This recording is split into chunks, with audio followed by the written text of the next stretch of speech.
2 days later, and the dust has settled, and PSG are Intercontinental Cup champions. A win against Flamengo that wasn't always comfortable, but one that says a lot about this team's mentality, depth, and maturity. Because winning this kind of final against a proud, intense South American side is never easy. So today we're debriefing that victory, what it tells us about this squad, and asking the big question that's starting to feel unavoidable. Is this PSG team the greatest in the club's history?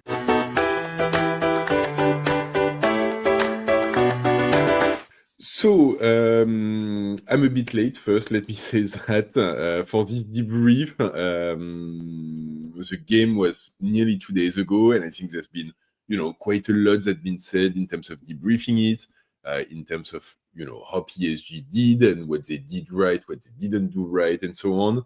I was actually on a plane when the game was happening, so it took me a little bit of time to catch up on it. Just it's the draw and what happens at this time of the year. So apologies for that, but it is what it is. Let's get to it anyway. I think I'll spend maybe a bit less time on the game debrief. I'll just give you broad sense of where I stand. But like I said, I think there's been a lot that's been said around this game, so I don't need to get into it that much. And then we'll get into the question of where does that leave this PSG team in terms of the place in history. So about the game, world champions, a hard game, which we were kind of expecting, and Luis Enrique had said so in his pre-game press conference. A really tough game, and I think in a game like this and in a final in general, what matters is really getting the win, and that's what we remember.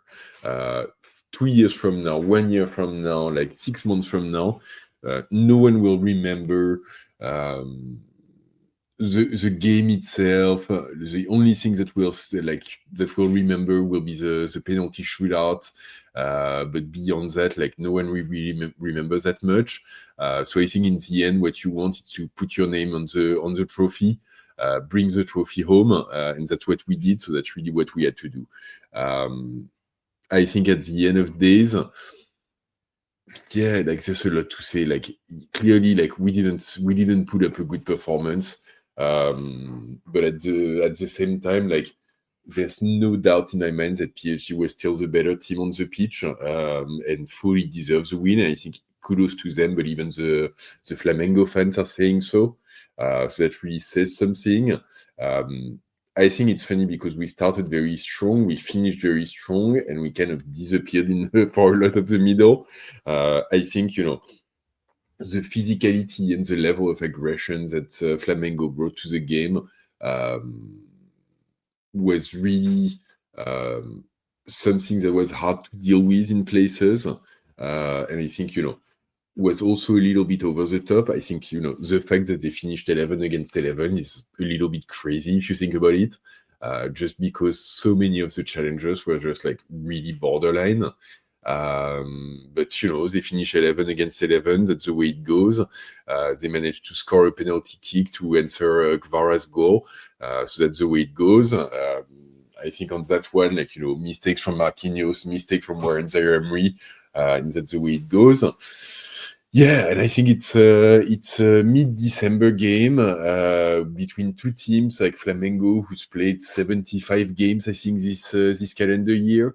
PSG, who's played 60, nearly 70. So two teams who've played way too much, who have players who are way tired, who are really in dire need of a holiday. And so it wasn't the greatest game ever on both sides. I'll fully admit to that. I think there's a number of disappointing performances on PSG side. It is what it is. Ultimately, the only thing that matters is a win. So that's what I'm going to choose to remember. And, it's just at the end of days, sure, the game wasn't perfect, but we get the win and we get to be to write our names a little bit further in history. In terms of what to remember, I kind of hinted to it, but I think the one thing that we'll remember a few months from now is really about the penalty shootout and Matvei Safonov. Insane performance. During the game, he had really very little to do.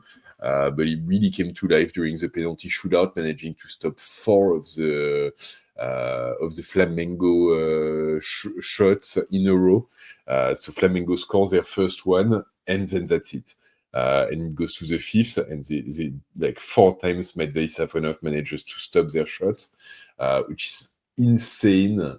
And honestly, like I mean, obviously I've read articles since then, but I could not for the life of me remember like another goalkeeper turning in a performance like this. So it's crazy. Kudos to Safonov. Kudos to the staff, because he was obviously very, very well prepared, and he has, his cheat sheet on where the shooters were going to shoot and what was likely to happen. There's one thing as well about like South American teams in general, is that they're usually very good in penalty shootouts. They're well prepared for it. The shooters are usually quite good. So it's, it's not like he's top 4, like playing against like, Vanuatu or like a 8th division team or something. Like literally in this case, it's against a top tier team. So all the more impressive to him. And like, we'll have to see what it does for the debate on the goalkeeper. It's funny because we learned today that he actually like injured his hand during this Flamengo game. So apparently he stopped at least 2 of the penalties with a fractured hand, which is crazy town. But means that he's going to be missing out for a few weeks. So just when it felt like he was coming out on top of the duel with Chevalier, sadly he's going to be missing out, and I guess like Chevalier will come back just by default. But with maybe a clearer sense of what he needs to do to be a starter in this PSG team, because it's funny because every time it's the same, and like I'll digress a little bit, but like every time people say, oh, like Luis Enrique is he doesn't change his mind. He's very opinionated, and so like since he chose Chevalier, he's gonna be Chevalier, and that's it. And time again, it's been proven wrong. I remember last year we was like, oh yeah, like Luis Enrique is never gonna change his mind on having possession all the time and just slow passes and so on. And then like PSG started playing transitional football, and it started to work better because of this. And Luis Enrique goes with it. Oh, Luis Enrique is so dogmatic. He's never gonna listen to his players. And then he did last season. Like the players were complaining about some stuff, and he took it on board and he adapted. Luis Enrique, he brought in Chevalier, and that's the goalkeeper he wanted. So he's never gonna put Safonov over Chevalier. There we go. He played Safonov in the Intercontinental Cup final, and we get the win as a result. So like, one thing is certain for me, is that Luis Enrique wants to win more than anything, and he'll do whatever it takes to win. And if that includes, changing his mind on stuff, we've seen it time and time again. He's going to change his mind on stuff, and this is the way it goes. And so for now, like, yeah, like it allowed Safonov to continue playing after 3 good games and turn in, a historical performance during this penalty shootout and win us our 6th trophy of the season. And so that 6th trophy is actually like, begging for the question of like, what is the place in history for this PSG team? 6th trophy in a season is very much a history book level kind of performance. 4 teams only have done that. PSG this year, Flamengo this year, who, like, even if they lost to us, they had won 6 trophies already, and that would have been their 7th. And then Bayern Munich in 2020, after beating PSG in the final of the Champions League, and Barcelona in 2015. That's the only 4 teams who managed to win 6 trophies in a year. And, I think, Flamengo, obviously, it's really hard to compare, but at the same time, in Brazil, they do play a lot of local tournaments and minor tournaments and so on. So I'll be honest, like, and I don't want to sound like full of myself or anything. Like, I absolutely don't buy into the idea of Europe being de facto the pinnacle of world football. It's absolutely not true. I think there's great football in South America, but I think in terms of just the prestige and the difficulty of the trophies, maybe those 6 trophies don't really quite equate. But yeah, I'm more than happy to take the debate in the comments. Beyond that, like Bayern 2020, there was NC Flick's Bayern. That was a fantastic team, but at the same time, that was during COVID, and so I think, yeah, I don't know, but like if I remember, for example, them winning the Champions League, like it was 1-0 against us in the final, having beaten Lyon in the semi-final with that weird final 8 in Lisbon without an audience and so on. So, is it really like, are you gonna say like that was the best team in history? Like I don't know. Like for me, it wasn't as domineering and dominating as PSG. So yeah, I think Barca 2015 is a really strong contender. I think that was a fantastic team, and obviously one that, like PSG in a way, like really changed the paradigm of the game and the way the game is played, tactically and technically, and brought a lot of things to the table.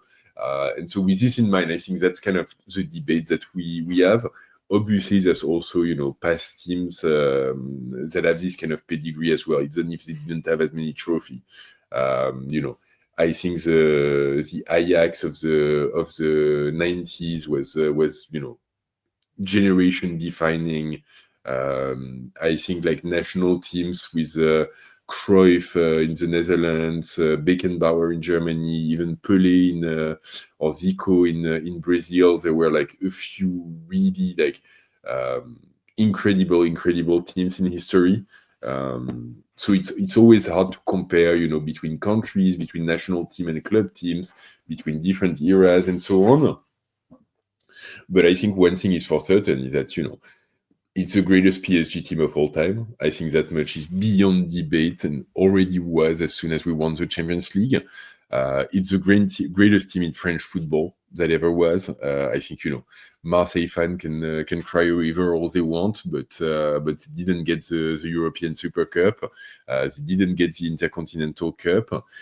Even like when they won the Champions League, I don't think they won the French Cup. I could be wrong on that. And obviously they won some of the trophy with then intense conversation in terms of financial malpractice and cheating and so on. So that kind of takes them out of the running de facto. And so yeah, I think if this PSG team isn't the greatest of history in of all time, and I think like we'll only figure that out for sure. I think after a bit more time has elapsed and we can look back a little bit more dispassionately and we can understand a bit better kind of like what happened after. Because if we go on and do the double, for example, like if we go on to do that, it kind of solves the question in its own. Like, stuff like this just like, yeah, decides the question for itself. So we'll have to see how the next few months, next few years pan out, how we can like at some point look back on this team and really understand how it changed world football as well. Because you see it already, like you see Pep Guardiola who's starting to like try to play football that closer to the principle of Luis Enrique. You see Chelsea, you see Bayern Munich who are playing like very high intensity. Almost like on the brink, very liquid football. It's completely changed the way of approaching those things. And so, yeah, by nature, I think, if you see a team who's not only like winning basically every trophy there is out there, but is also a major influence in terms of how other teams think they can win.